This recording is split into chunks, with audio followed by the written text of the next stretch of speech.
The end really needs an update, obviously, but I didn't realize how dire the situation is until I made this video. There are 2 mobs exclusive to the end dimension. 2.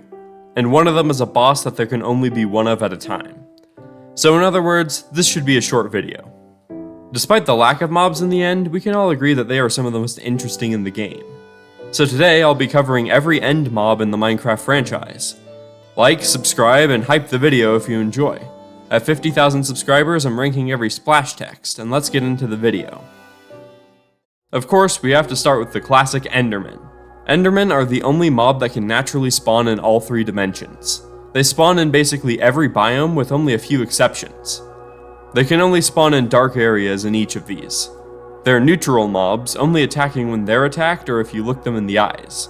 They're naturally aggressive towards Endermites.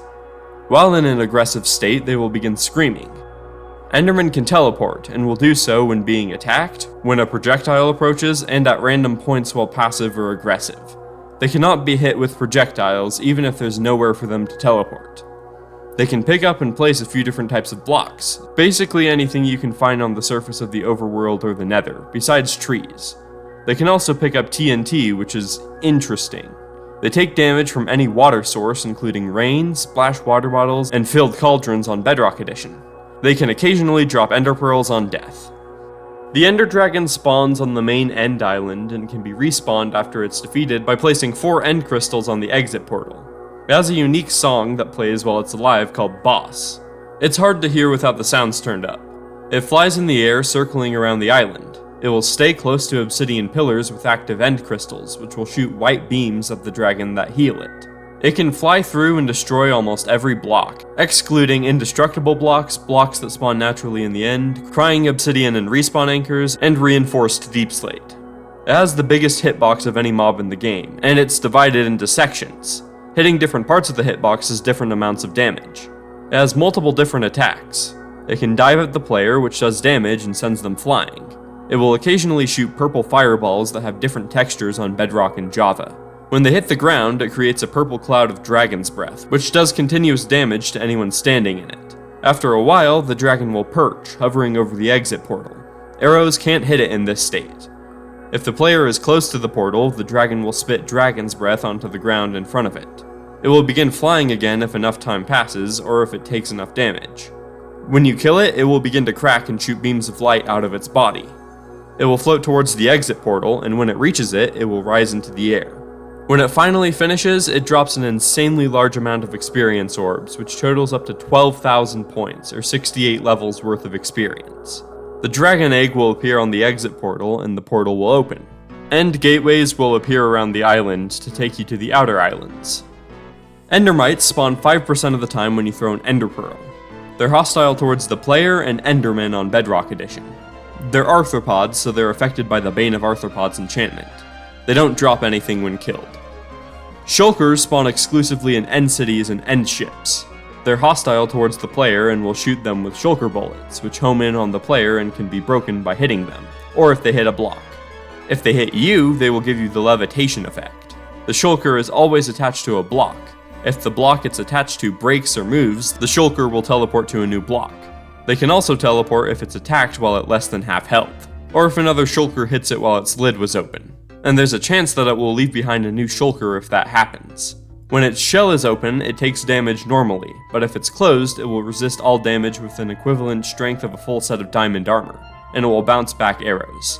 They're immune to fire and lava damage. On Bedrock Edition, shulkers can be dyed in creative mode. They have a 50% chance to drop a shulker shell on death. In the farewell post for Minecraft Earth, an Enderman is seen, despite not being in the game, so it was probably planned to be added at some point. We never got to see it, unfortunately.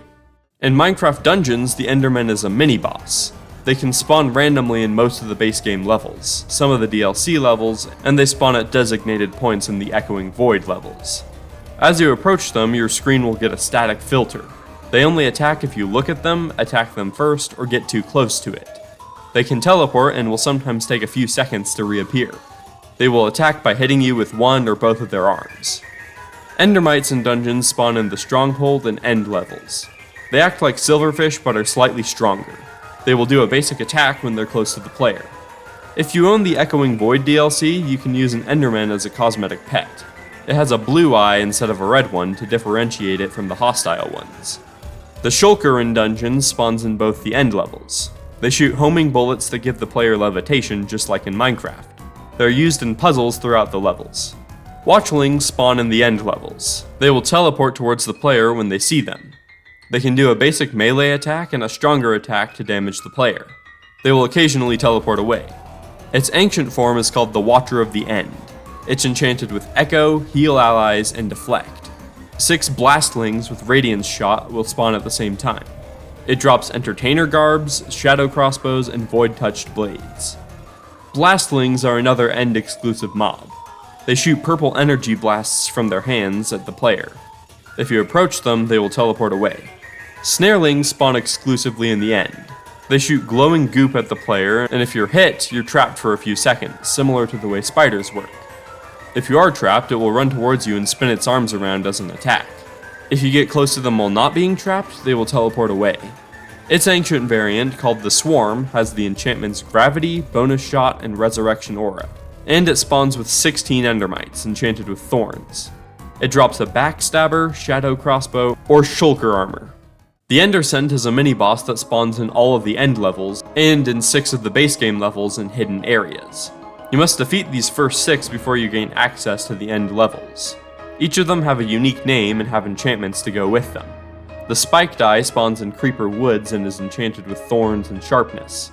The Savage Eye is in Pumpkin Pastures and is enchanted with Frenzied and Critical Hit. The Blight Eye spawns in Soggy Swamp with Poison Cloud and Weakening. The Binding Eye spawns in Cacti Canyon with Chains, Echo, and Fire Trail. The Reaping Eye spawns in Desert Temple with Thundering and Shockwave. And finally, the Ravenous Eye appears in High Block Halls, enchanted with Committed and Rampaging. Every Ender Scent has the same 3 attacks. It can slam its fists into the ground, swipe at the player, and teleport behind the player to attack. It also summons Watchlings while teleporting away. After you beat the Archillager at the end of the main game's story, the Heart of Ender will appear. You can see the Archillager's body hovering inside of it. It will scuttle around the stage on its 6 legs, leaving a damaging black ooze trail in its wake. It will spit fireballs from its mouth that leave behind purple flames that deal a ton of damage. It will occasionally pause to shoot 4 rotating beams, which also do a ton of damage. That's kind of a theme with this boss. It will sink into the floor and then have heads pop out of the ground that shoot those same purple laser beams from their mouths.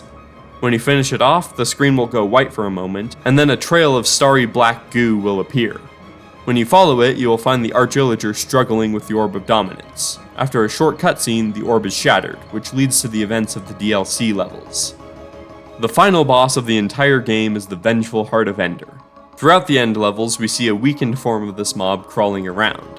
When you approach the final boss arena, a cutscene plays where it enters a black void in the center. When it emerges, it has become the Vengeful Heart of Ender. It will charge at the player and do damage if you're in its way. It shoots out explosive blasts similar to the original Heart of Ender. Some of them cause shockwaves, and some of them leave behind blobs of void liquid. It will shake its body and cause endermites to spawn, almost like it's shedding them. Some of these will be enchanted with sharpness, which makes them have more health and do more damage. If they're still alive after a little while, it will absorb them back into its body, healing it. After it has done some of these attacks, it will dive back into the void pool in the center of the arena and become invincible.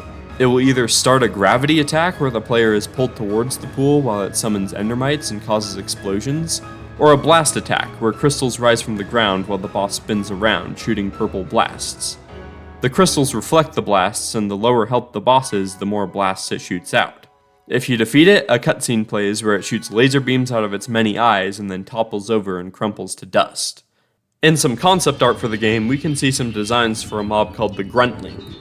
I assume that this mob eventually became the Watchling because it acts as the base level end mob, like a grunt. In the same concept art, we see a design for a mob called the Enderpod. I don't know when this would have shown up or what it would have done, but it's definitely an interesting design. I'd love to see some form of this mob end up in a future Minecraft spin-off. An Enderman appears in the background of the opening cutscene in Minecraft Legends. I don't know why this is their only appearance, but it's still there, so it has to count. Endermen appear a few times throughout Minecraft Story Mode Season 1. At the end of Episode 2, Endermen are seen all throughout the end. In episode 3, they continue to appear, and Jesse has to dress like one of them for a while. And Soren gets to sing a song about them for 5 seconds. Gary may seem scary, but he's a swell guy. Sally dilly-dallies, give her credit, she tries. They might look the same to the untrained eye. Yeah, but that's let a it out. lie, so I say. In episode 4, Endermen are used to open a hole in the Wither Storm so Jesse and Reuben can get inside. The Ender Dragon appears in some flashback scenes in Season 1. We first see it when Jesse retells the fake version of the story of how the Order of the Stone defeated it, and again while Soren retells the real story. Endermites in story mode use their first model from the snapshots before they were officially released. Jesse and company are almost dropped into a pit of them in episode 6, but Jesse manages to escape and free everyone. We never see a normal shulker in story mode, but in Season 2, Episode 2, there's a pale blue-colored one found in the Icy Palace of Despair. They behave exactly the same as normal shulkers. The Icy Ender Creeper is found in the Ice Palace of Despair. It combines the attributes of an Enderman and a Creeper, so it has the ability to teleport and explode. And they can attack like a normal Enderman, which makes them pretty deadly. The giant Enderman appears in episodes 3, 4, and 5 of Season 2. It attacks the group a few times throughout the levels, and specifically starts chasing down Radar. If you choose to let Radar stay behind in episode 4, he will bring the Enderman to the terminal space in episode 5, where it fights a Prismarine Colossus. Finally, the Enderman in the Minecraft movie appears in the Woodland Mansion. Henry kills it after it tortures his mind for a bit.